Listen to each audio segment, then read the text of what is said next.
Donc pour Geoid, puis maintenant Antea Group, décider de se positionner sur des projets européens était à la fois naturel, puisqu'en fait c'était tout simplement une logique de recherche de cofinancement, mais pas que.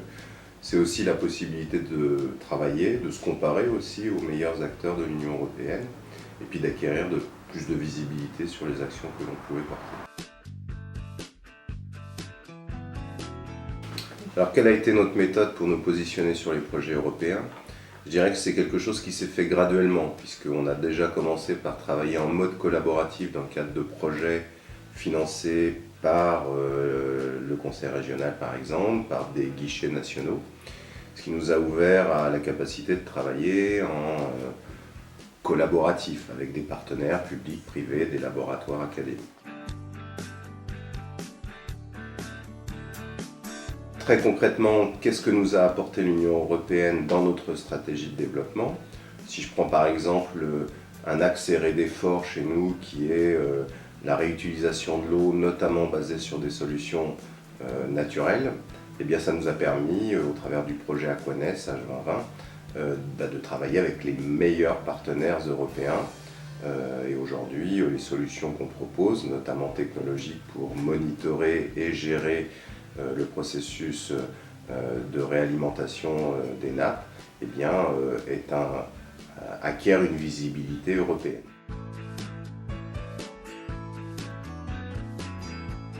Alors, les difficultés à se positionner sur des guichets européens pour une entreprise, et au regard de mon expérience, si je puis dire, elles sont potentiellement nombreuses, mais pas insurmontables.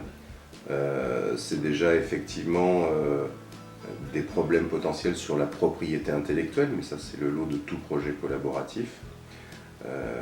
C'est aussi des échanges entre plein de partenaires différents, donc c'est beaucoup de coordination, donc du suivi de projet sur du moyen à long terme, de l'ingénierie de projet.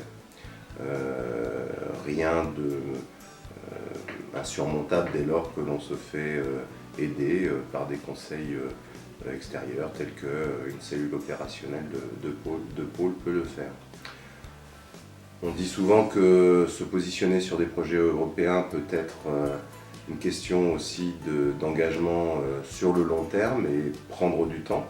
C'est effectivement en partie le cas. Il faut voir les guichets européens non pas comme une stratégie opportuniste one-shot, mais véritablement sur une stratégie de long terme. Et je dirais que effectivement, il y a plus de sélectivité sur les projets européens, mais c'est aussi une manière de se comparer aux meilleurs.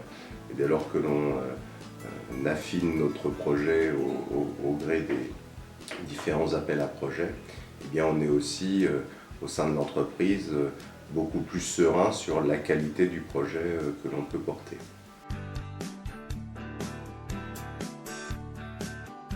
Si j'avais un conseil à donner aux entreprises membres de France Water Team qui souhaitent s'engager sur des projets européens, eh bien c'est de ne pas le faire seul, de se rapprocher des cellules opérationnelles des pôles DREAM, Hydreos et Aquavalley, tout comme je l'ai fait en d'autres temps, pour se faire accompagner, bénéficier de l'expérience de la cellule opérationnelle et des différents adhérents, académiques comme privés, qui sont déjà présents sur la scène européenne.